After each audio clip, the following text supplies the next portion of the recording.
साथियों, अगर आप अपनी कटड़ी बछड़ी को जल्दी तैयार करना चाहते हो या एक अच्छी नस्ल आप अपने घर पे तैयार करना चाहते हो, तो इसके लिए कुछ स्टेप हैं दोस्तों, वो आपको फॉलो करने पड़ेंगे। सबसे पहले मैं आपको ये बता देता हूं कि आज मैं आपको संपूर्ण जानकारी देने वाला हूं। अगर आप इस तरीके से पशुपालन करते हो तो आपके घर पे भी दोस्तों फर्स्ट टाइमर जो कटड़ियां हैं वो भी 20-20 किलो दूध देने वाली तैयार हो सकती हैं। इसके लिए आपको थोड़ा सचेत रहना पड़ेगा। आज मैं आपको नंबर वाइज सभी स्टेप बताऊंगा दोस्तों। अगर आप ये वीडियो पूरा देख लेते हो तो आपको कभी कोई समस्या नहीं आएगी कटड़ी बछड़ी को तैयार करने में। दोस्तों, अक्सर होता क्या है, अगर हमें अच्छी नस्ल तैयार करनी है, यानी आपके घर पे भी फर्स्ट टाइमर कटड़ी बछड़ी जो है अगर वो 15 से 20 किलो के आसपास दूध दे, अगर आप ये चाहते हो तो आपको सबसे पहला काम क्या करना है, जो भी आपकी गाय भैंस है जब आप उसकी एआई करवाते हो, एआई के समय आपको सिर्फ एक बात विशेष ध्यान रखनी है कि हम जो सीमन का सिलेक्शन कर रहे हैं उस सीमन की हमें पूरी जानकारी होनी चाहिए दोस्तों। आप एआई करवाते हो या बुल से क्रॉस करवाते हो, बुल से क्रॉस करवाते हो तो आपको पूरी जानकारी होनी चाहिए कि जिस बुल से हम अपनी कटड़ी या बछड़ी को ज्ञाबिन करवाना चाहते हैं उसका रिकॉर्ड क्या है दोस्तों, यानी उसकी माँ का रिकॉर्ड दूध का क्या है। क्योंकि अगर आप अच्छी नस्ल तैयार करना चाहते हो तो इसमें सबसे बड़ा रोल होता है दोस्तों सीमन का और बुल का। पहला काम अपना ये हुआ कि हम अच्छे बुल का सिलेक्शन करें और उसी का सीमन यूज करें। दूसरा दोस्तों, बहुत से पशुपालक ऐसे हैं जब हमारी गाय भैंस गाभिन हो जाती है तो वो जब तक दूध देती है तब तक तो हम उसको दाना मिश्रण वगैरह अनाज वगैरह डालते रहते हैं, लेकिन जैसे ही वो दूध से टल जाती है तो हम उसे दाना मिश्रण देना बंद कर देते हैं दोस्तों। ये सबसे बड़ी गलती है पशुपालक की। अगर आपको अच्छी कटड़ी बछड़ी तैयार करनी है तो जब वो अपनी माँ के पेट में है तभी से तैयारी करनी पड़ेगी दोस्तों। आप अपनी गाभिन जो पशु है उसको दाना मिश्रण जरूर खिलाएं, बंद नहीं करना है दोस्तों। क्योंकि जैसे ही वो दूध से टल जाती है हम दाना मिश्रण बंद कर देते हैं। बंद करेंगे तो दोस्तों एक तो उसके पशु की ग्रोथ अच्छी नहीं होगी और उसके पेट में जो बच्चा पल रहा है उसकी भी ग्रोथ रुक जाएगी दोस्तों। यानी जब बच्चा पैदा होगा तो वो अच्छा पैदा नहीं होगा अगर आप उसको दाना मिश्रण नहीं डालते हो। तो आप ये विशेष ध्यान रखें, जब तक पशु दूध देता है तब तक आप दाना मिश्रण देते हो, लेकिन दूध से बंद होने के बाद भी उसको अंतिम 2 महीने में 3 महीने में आप 2 से 3 किलो दाना मिश्रण जरूर दें। क्योंकि जो बच्चा वो पैदा करेगी वो भी हष्ट पुष्ट पैदा होगा दोस्तों अगर आप दाना मिश्रण बंद नहीं करते हो। तीसरी बात दोस्तों, जब आपकी गाय भैंस गाभिन होती है तो आपको 2 डिवॉर्मिंग करनी बहुत जरूरी है। क्योंकि जब पेट में बच्चा होता है और जो पशु वो खाना दाना हम देते हैं अगर पेट में कीड़े हैं तो भी बच्चे की ग्रोथ जो है वो अच्छी नहीं होती दोस्तों। आपको 2 डिवॉर्मिंग गाभिन पशु की 100% करनी है। अगर आप गाभिन पशु की डिवॉर्मिंग करते हो तो आप फेनबेंडाजोल जो बोलस आती है वो यूज करें। क्योंकि गाभिन पशु को जब भी हम पेट के कीड़ों की दवा देते हैं तो फेनबेंडाजोल जो साल्ट है वो देते हैं दोस्तों। वो प्रेगनेंसी के अंदर किसी प्रकार की कोई दिक्कत नहीं करता है, प्रेगनेंसी सेफ है दोस्तों। वो आपको आपके पशु को किसी टाइप की कोई दिक्कत नहीं आएगी। 2 बार प्रेग्नेंट की जो डिवॉर्मिंग हम करते हैं वो कब कब करनी है, एक तो आपको करनी है जब आपका पशु जो है वो 3 महीने का गाभिन हो जाता है उस टाइम, और दूसरी डिवॉर्मिंग करनी है दोस्तों जब आपका पशु 7 महीने का गाभिन हो जाता है। 7 महीने की गाभिन होने के बाद आपको दूसरी डिवॉर्मिंग करनी है। अब दोस्तों चौथा जो अपना पॉइंट आता है वो आता है जब हमारी जो गाय भैंस है वो बच्चा देती है उस टाइम हमें क्या विशेष ध्यान रखना है। तो जब भी आपकी गाय भैंस बच्चा देती है उस टाइम आप एक विशेष ध्यान रखें, जो बहुत से पशुपालक गलती करते हैं वो आपको नहीं करनी है। अगर आप एक अच्छी नस्ल तैयार करना चाहते हो दोस्तों, जब भी पशु की डिलीवरी होती है तो बहुत से पशुपालक क्या करते हैं, जैसे ही हमारे बच्चे के पांव हमें दिखाई देते हैं तो वो बच्चे को खींचना स्टार्ट कर देते हैं। यानी पशु की डिलीवरी जो है वो नॉर्मल नहीं होती दोस्तों, उससे भी बच्चे की ग्रोथ में बहुत फर्क पड़ता है। आपको क्या करना है, आपके पशु की जो डिलीवरी है वो आपको नॉर्मल करवानी है दोस्तों। आप एनालाइज कर लें, देख लें आप कि बच्चे के दोनों पांव बाहर आ गए हैं, मुंह बाहर आ गया है। उसके बाद आप आराम से शांत बैठ जाएं और पशु को डिलीवरी अपने आप करने दें दोस्तों। इससे होगा क्या, अगर पशु की डिलीवरी जो है वो अगर नॉर्मल हो जाती है तो एक तो उसके बच्चादानी में इन्फेक्शन होने के बहुत ही कम चांस होते हैं, यानी आपके पशु के बच्चादानी में इन्फेक्शन नहीं होगा दोस्तों।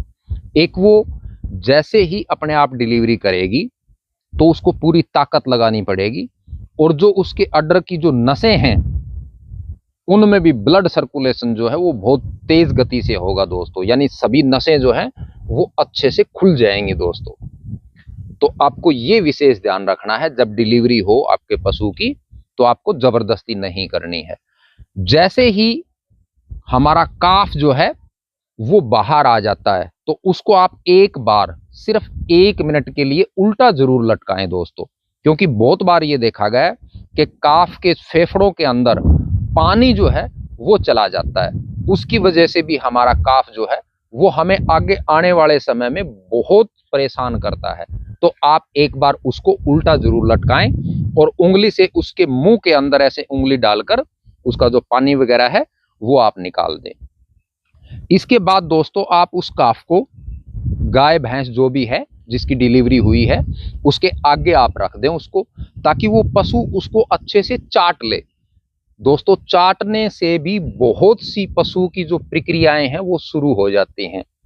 एक तो जो हार्मोन रिलीज होते हैं पशु के दिमाग से, वो दोस्तों चाटने से अपने बच्चे को जब वो चाटेगी तो उसमें ममता की भावना पैदा होगी, जिससे वो पाव से अच्छे से गी और दूध पे भी अच्छे से चलेगी दोस्तों। और जब वो बच्चे को चाटती है तो बच्चे के शरीर के अंदर ब्लड सर्कुलेशन जो है वो बहुत ही तेज गति से होगा दोस्तों, और वो जल्दी एक्टिव हो जाएगा। वो जैसे ही एक्टिव हो जाता है आप उस बच्चे को उस माँ का दूध जरूर पिलाएं दोस्तों, यानी पहला खीस जो होता है। बहुत से पशुपालक ये सोचते हैं कि जब तक हमारी जो गाय भैंस है वो जेर नहीं डालेगी तब तक हम बच्चे को दूध नहीं पिलाएंगे। ये सोच आपकी गलत है दोस्तों। आप लगभग आधे पौने घंटे के अंदर अगर बच्चे को दूध पिला देते हो तो जेर डालने में भी बहुत मदद मिलेगी आपको दोस्तों। जैसे ही आप बच्चे को दूध पिला देते हो, जो पहला माँ का खीस है वो अगर खीस आप भरपेट एक बार पिला देते हो तो दोस्तों पूरे जीवन भर उस काफ को वो दूध काम आएगा। क्योंकि जो पहला माँ का दूध होता है, जो खीस हम बोलते हैं दोस्तों, उसमें रोग प्रतिरोधक जो शक्ति है वो बहुत ज्यादा बढ़ जाती है बच्चे की, तो जल्दी से वो किसी बीमारी की ग्रस्त में नहीं आएगा। तो मैं मेरे पशुओं में सबसे ज्यादा ये विशेष ध्यान रखता हूं, जो पहला दूध होता है दोस्तों, खीस जिसे हम बोलते हैं, वो मैं लगभग 4 या 5 टाइम बच्चे को ही पिलाता हूं।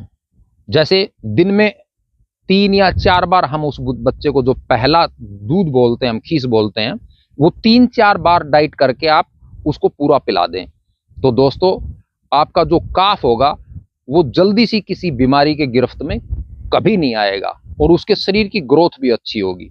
एक उसकी दूध पीने की कैपेसिटी जो है वो भी बढ़ जाएगी दोस्तों, अगर आप खीस अच्छे से पिला देते हो। तो आप लगभग जो पहला दूध होता है वो आप लगभग 3 या 4 या 5 बार करके उस बच्चे को पिलाएं। ऐसा नहीं है कि आप इकट्ठा मतलब पूरा उसको सारा, अगर भैंस 20 किलो वाली है या 10 किलो दूध देने वाली है तो पूरा खीस आप एक बार में पिला दें, ऐसा नहीं करना आपको। उसका जो वेट है उसका अंदाजा लगा लें आप, यानी उसके अंदर 20 किलो के आसपास वजन है तो आप एक बार में 2 किलो दूध उसको पिला सकते हैं, ज्यादा ना पिलाएं। अब इसके बाद आपको क्या करना है, इसके बाद दोस्तों बहुत से पशुपालक ये कहते हैं कि मैं मेरे कटड़े को या मेरी कटड़ी को या मेरी बछड़ी को मैं 20 किलो दूध पिलाता हूँ, 15 किलो दूध पिलाता हूँ, भैंस का तो पीता या एक्स्ट्रा भी पिलाता हूँ। दोस्तों ऐसा जरूरी नहीं है कि हम सिर्फ दूध से ही काफ को तैयार करें।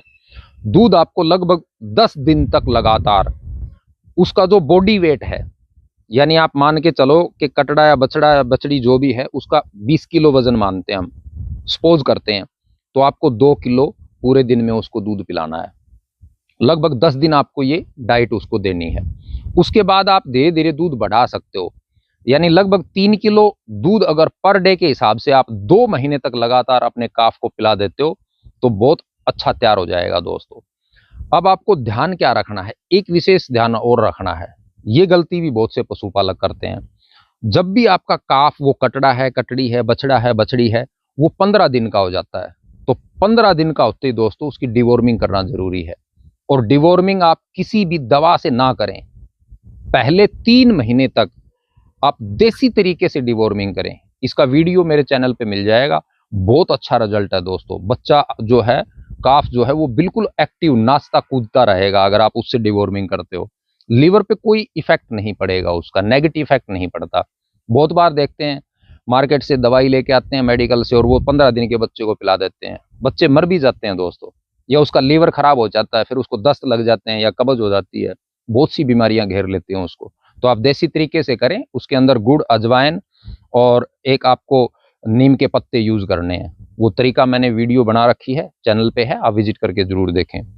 ये डिवॉर्मिंग आपको लगभग 3 महीने लगातार करनी है। हर 15 दिन के बाद, बच्चा 15 दिन का हुआ, डिवॉर्मिंग कर दी, उसके बाद फिर 15 दिन के बाद, उसके बाद फिर 15 दिन के बाद, 3 महीने तक ऐसे करना है। 3 महीने के बाद हर 3-3 महीने के गैप से उस बच्चे की आप डिवॉर्मिंग करें। और दोस्तों जो हरा चारा, सूखा चारा, फीड वगैरह आप जो खिलाते हो, उसमें भी आपको जबरदस्ती नहीं करनी है। आपका काफ जैसे ही 15 दिन का हो जाता है, 10 दिन का हो जाता है, उसके सामने आप सबसे पहले सूखा चारा रखना स्टार्ट करें। सूखा चारा जैसे धीरे धीरे वो थोड़ा बहुत जो भी खाता है वो खाता रहेगा, और उसका जो रूमन है उसकी ग्रोथ होते ही वो धीरे धीरे सूखा चारा, हरा चारा, दाना मिश्रण सब कुछ खाना स्टार्ट कर देगा। तो आप उसको फिर दाना मिश्रण भी डाल सकते हो, अच्छे तरीके से वो तैयार हो जाएगा दोस्तों। उसके बाद अगर आप ये चाहते हो कि आप 3 महीने का काफ आपके पास है, उसको और अच्छी ग्रोथ अगर आपको देनी है, तो आप उसको प्रोटीन युक्त आहार दे सकते हो, या फिर असालिया सीड्स है, यानी हलम बोलते हैं उसको, वो आप लगभग 3 महीने के बाद उसकी स्टार्ट कर सकते हो।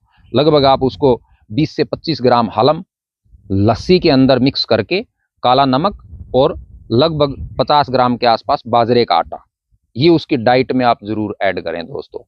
तो आपका जो काफ है वो बहुत ही जल्दी हट्टा कट्टा हो जाएगा और तैयार हो जाएगा।